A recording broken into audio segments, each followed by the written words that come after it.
Welcome, everybody, to PinstripeChronicles podcast. I am Tats. I'm here with Donald and Rob. And win streak came to an end yesterday, but, there's really nothing to be mad about it. Even, to start it off with the starting pitching. And Nestor, even though he didn't have his best stuff, his command was a little off. He kept leaving a lot of pitches over the plate. He didn't really let the game get away from him. He managed to keep the game in hand, keep giving the offense opportunities that they, to jump ahead and extend the win streak.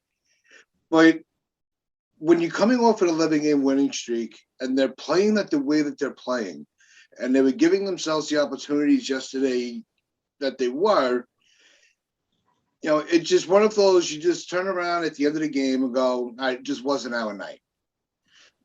And you have that, that old saying, well, you can't win them all. Well, you can't, not in baseball. It's not like in a short season, in a sport like football, where it can really direct, one loss can be a big difference. So I think it's fair to say that overreacting is not the right reaction to yesterday's loss. What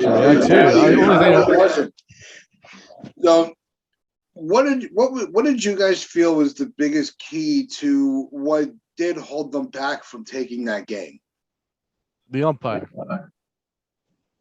He was pretty terrible. Yeah, the umpire was pretty rough. I mean, he screwed over Judge. Yeah, there's a stat that how many missed calls just low in the zone since 2017 to Aaron Judge. It's kind of disgusting that they can't figure out a strike zone for the guy 5 years, 6 years into his career. It's ridiculous. And it really makes you want the robots. I don't know if you guys saw that video with Bumgarner yesterday where the umpire was staring at him during the check. You would have thought it was Valentine's Day. I know. Yeah. I want someone to look at me the way the umpire looks at Madison Bumgarner. That was very weird to watch. And I'm like, what are these umpires doing? And then you see Judge, and I don't know how Judge hasn't screamed at somebody yet. The guy's got so much composure. Yeah. I would have blown a gasket several times, and luckily for him, Boone did that for him last night. But real key, they let Kikuchi get into kind of a rhythm, and that's what I didn't want them to do. But like you said, you won 11. Don't let him get comfortable. Get him out. I thought the umpire was reading Bumgarner's palm there, giving him a palm reading, just like staring into his eyes and just rubbing his palm like, I can see your future. You're about to get ejected, Mr. Bumgarner. Mr. Bumgarner, are you on Tinder? Yeah. I saw your profile. It was weird. It was weird, man. You see Bumgarner look up what are you looking at? And that's when he got kicked out. What the fuck? Just want to go back into the dugout, please, man. Stop filling me up in public. No, the umpires really did have a bad day yesterday. It's even in the Mets Braves game. If you saw that at bat with Ozuna, where you got 3 balls out of the strike zone, and it was strike 1, strike 2, strike 3. Yeah, bad day for the umps yesterday, especially in the Yankee. It's a bad freaking season for the umps, man. I mean, we've already had a number of Angel Hernandez already reared his ugly head.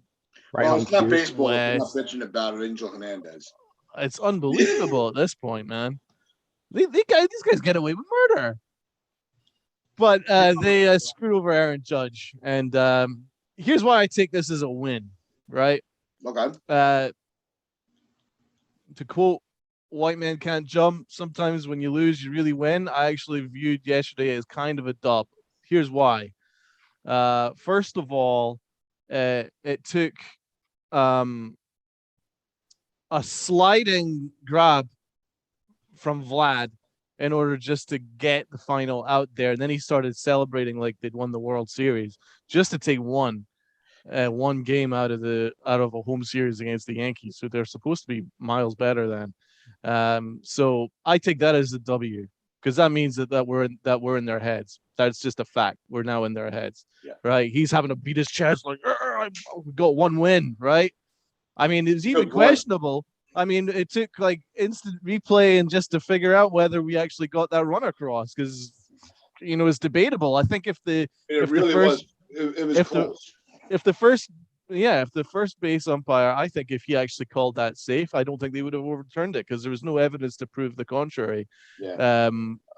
one way or the other. So, Well, what I thought was interesting in that could I replay, just finish my point? Yeah, yeah, could I just finish my point? So yeah, that's why I take that as a W. So um it went right down to the freaking inches, right? If that, just to just for that loss to happen. Okay. Other thing, Boone's now got his players back. There is now no question about it. These players now know that their manager fights for them. And now another thing that's a win is the expectations have been heightened. Here's why expectations are now up because we won the first two games. Any other year prior with Aaron Boone, I think that they would have been like, oh well, we took the first two. yeah, I'm cool. We'll take the series and we'll go on to the next one. No, Boone was not happy. He wanted all freaking three, and I love that. You know what I mean? He wanted the sweep, and he saw that we were getting hosed by the umpire. I'm not saying the umpire is the reason why we lost. I'm just saying that we did get hosed by the umpire because we did, because they took the bat out of our best bat's hands. And so Aaron Boone defended him. And he was right up for doing it. It wasn't even one of those things where he was a sacrificial lamb. He was spot on. And so now umpires around the league will now know that Aaron Boone ain't taking no shit regarding Aaron Judge's strike zone, and maybe they will need to adjust the strike zone because at the moment it's a freaking joke because it's been that way for a number of years now. Pitches in the dirt and they're like, oh, it's a strike because the dude's almost 7 foot. Well, that's not Judge's fault. That's your fault. yeah. So I take that as a win as well. So we now got the manager on his player's side defending his players. That's a dub. We're not just happy just to take 2 out of 3. That's a dub. The Blue Jays are celebrating taking one game out of a series. They would have expected to win, right? So I take that as a W as well. I think that there are signs now that the players can push on, right? I'm not bothered about the loss at all. I think that if they channel this and use this as a motivator, then this team can go far. Yeah, well, I was going to say, what bothered me, what I thought was weird about the replay with Vlad was on TV, they weren't showing the angle at all of where his foot was in contrast to the bag. Usually they'll show you a little closer of a view so you can see if his foot was on the bag or not. They didn't show that yesterday. And I thought that was really strange. A good point. And it was almost like, something was just not right about this. It was, did MLB and the network feel, well, they 11 in a row, they've had a good run. Let's just give this one so they don't feel, let's give it to Toronto so they don't feel bad. That's all. I mean, yeah, and in this modern day and age when there's a camera angle for literally everything, so it's a little odd that we only got like 2 views that you couldn't really call either way, but those 2 angles didn't even focus on his foot. No, exactly. It's weird. Yeah, it was weird. I mean, I won't get too mad about the loss, so I mean, I'm not mad really at all because in previous years, I mean, really the last 2 years we lose the series anyway. If we go like last year, we go on the road to Toronto, we're not taking 2 out of 3. We're not, just because we got beat up by them. It's a different atmosphere, and to win 11, to be in this position we're in right now after the first month, it's a really good spot because we're already kind of exceeding expectations in a way because no one thought we were a 4th place team to most people going into the season, and right now the Red Sox are where people thought we were going to be, kind of struggling to get to where they want to be.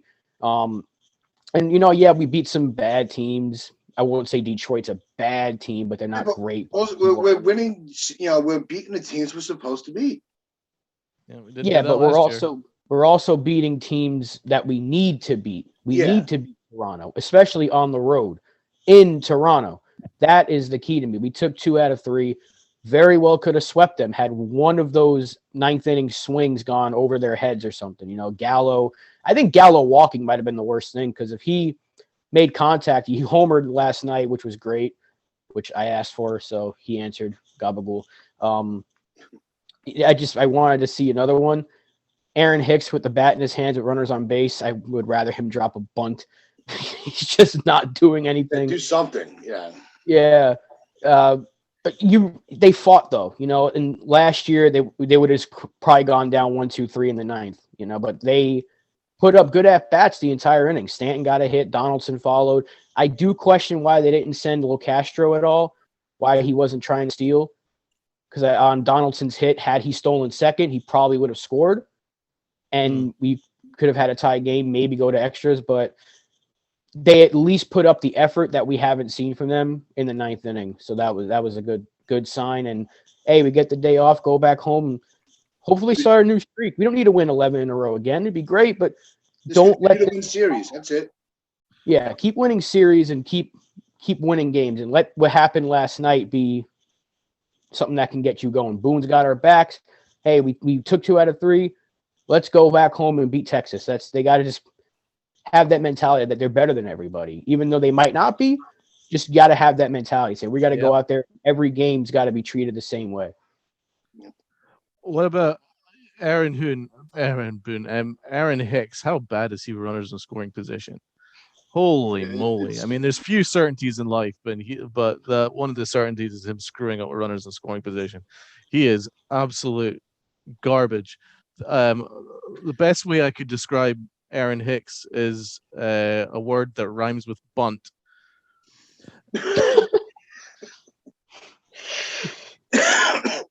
So is that I'll leave that. I'll leave that with you.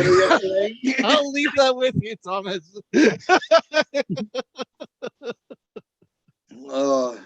Your Scottish word of the day is. All right. No, but all right. Moving on. And it hit when Hicks got up to the plate. Tats is all flustered. You got me. You got me today. But it was every other person in the lineup when they come up to bat in a situation like that, you have a sense of hope that they're going to be able to either put a really good at bat together, and produce, or they just when Hicks comes to the plate, you're not expecting anything, and that's the problem. It is, you're getting better at bats from your 8 and 9 guy, and having him lead off, which Rob pointed out is not a bad idea with him leading off because that's there's no runners on base when you bat first. Yep. So, so he's more likely to do something. He's hitting 270 with like a 390 on base percentage, but his slugging percentage is like 310. So put him in the leadoff spot because he's clearly getting on base a lot. And if the less he has to hit with guys on base, the better. I know that there's a chance that he might come up with Falefa getting on base at the bottom of the order. But if DJ wasn't hitting the way he was, I can see Hicks being the regular leadoff hitter. It's weird because his numbers are overall okay. If you're telling me through the first month Aaron Hicks is healthy, he's hitting 270 and he's on base nearly at 400. That's a good sign, but he's also not hitting when guys are on base. He's got zero power to begin with. So yeah, he makes sense to be a leadoff hitter right now. But whatever reason, he's trying too much. Yeah. With guys are on base. You can see the difference in his swings. When there's nobody on, he looks comfortable. When there's guys on, he's like, I got to be a hero. Just a base hit would have worked there. Something down the line, something up the middle, whatever. Keep the line moving along. Instead, he's striking out because he's swinging to go 500 feet. You saw that strike 3. How hard he swung at that pitch. I thought he would have blew an arm out. I hoped it would. It's almost like he's mentally stuck in 2021, and he just hasn't accepted the new mentality where just stay in your lane. Just don't try to force something to happen. Just let it be what it is going to be. I always disagreed with the premise that batting average is not like the primary thing to look at, but actually in his instance, 270 is actually like far above what he's actually done this year. I mean, yeah, he draws some walks and that gets his on base percentage up, but that 270 is a weak 270. Let's be quite honest and fair about it. I would even consider looking at Falafe and give him maybe a spot at the top because his speed. I quite like the idea of his speed at the top. He's getting on base at a decent lick because he's making contact so often. That's maybe not something that's completely crazy. No, but I like. But yeah, maybe put Aaron Hicks at the bottom of the order. I just want him to avoid runners in scoring position at all costs. Although, to be honest, last time he led off, he did get on base 4 times, and maybe that's where he's best suited. I just don't really like getting him more at bats than you need. That's the problem with him being at the top of the order. You know, leadoff hitters tend to get more at bats. So, do I want that? Absolutely not. So I probably want him down at the bottom now. Let's be honest. In fact, I think the Yankees need to stop forcing him so much. It just isn't working with him. It really isn't. There's a much better option is to have Judge, who's the center fielder, is a better center fielder than Aaron Hicks now. Gallo and Stanton, and then you got Torres DHing, and you can alternate the DH between Donaldson and just to get him off his feet, and Torres, and then other days then you have LeMahieu play third.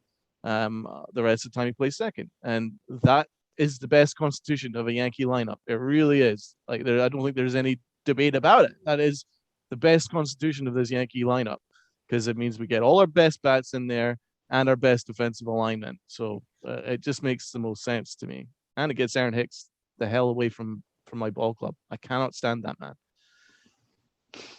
Yeah, no, it's a lot to take in. All right, no, I'd rather keep IKF in the 8-9 spot because it's you've got a second pretty much a leadoff hitter in the bottom of your lineup that can get on base for when that lineup turns over.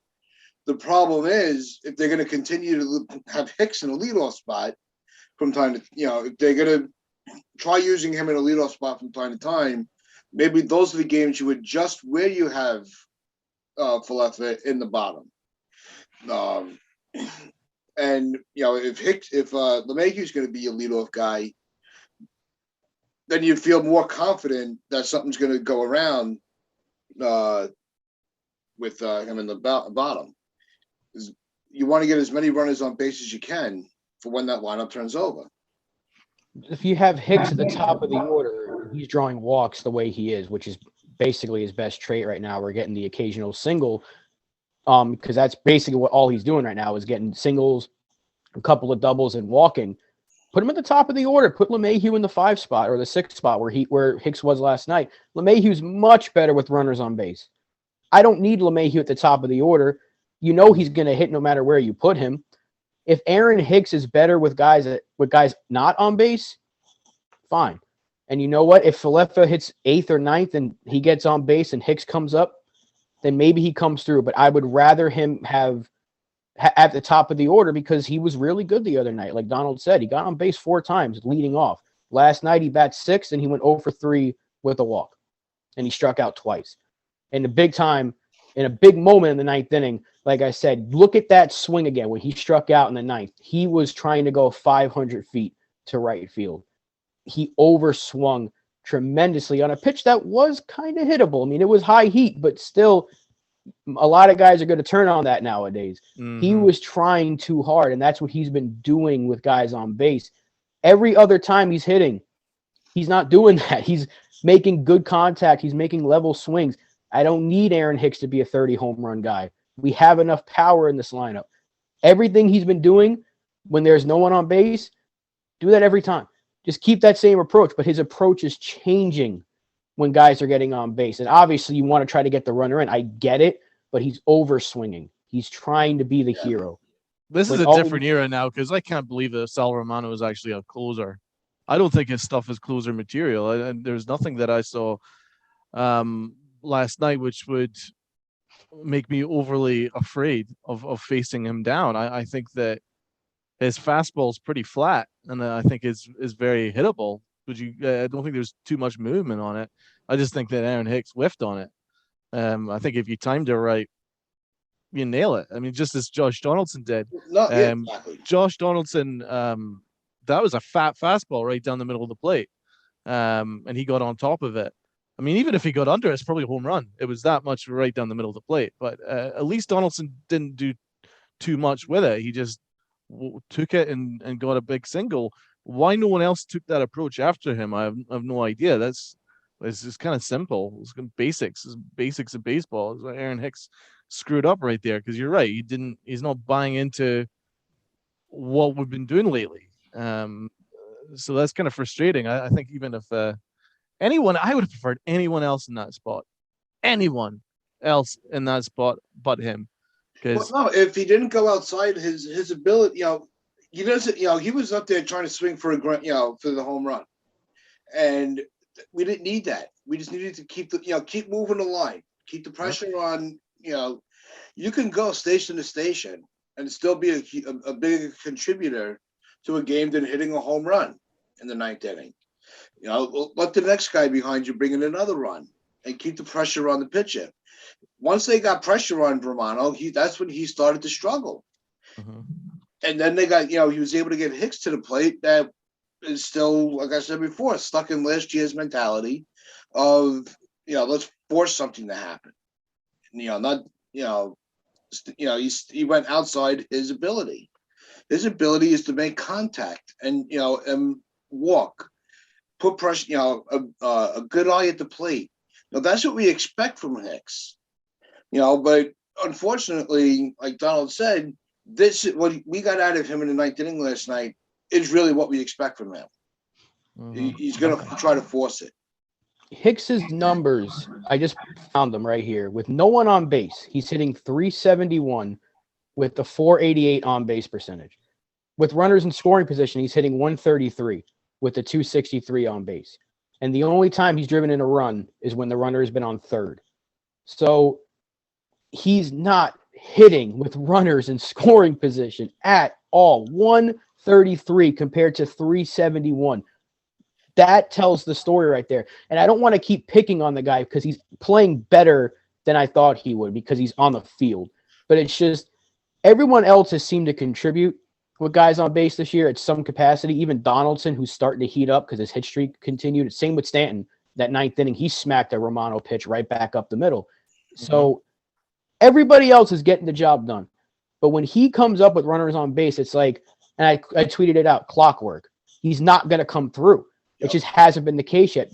Boone wasn't even managing at that point, but Mendoza should have been like, maybe I should pinch him. They're still relying on analytics and stats, right? The stats tell you don't let Aaron Hicks bat here. Bring in somebody else. But I don't think Marwin Gonzalez. That would have been awesome. I think they already pinch ran. They used him as a runner. I think they had nobody else, so it was that's why I do think that they should have had Locastro stealing during Donaldson's at bat.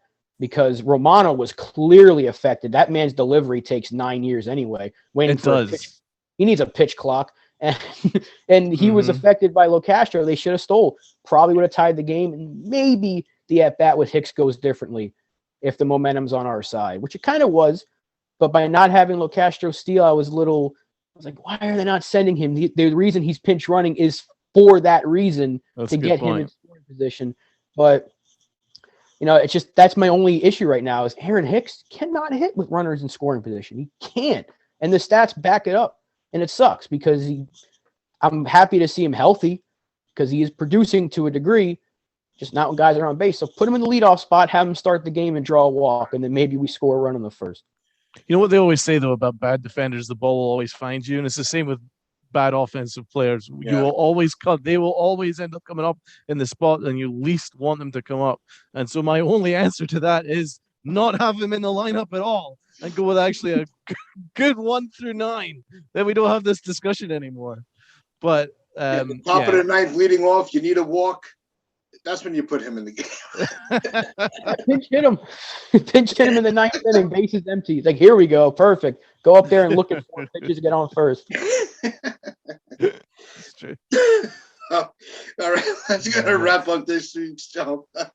So, this one before we even sign off. We won't be around tomorrow. We got some stuff to do. But I do want to wish all the mothers out there a happy Mother's Day because we will be back on Monday. So enjoy your day. Hope you all get spoiled the way you deserve it. Just remember, like, share, comment, and subscribe. Check out our social media in the description. Check us out on sportname.com/player. Northeast Streaming Sports on Roku. Wear your pinstripes with pride and play hard.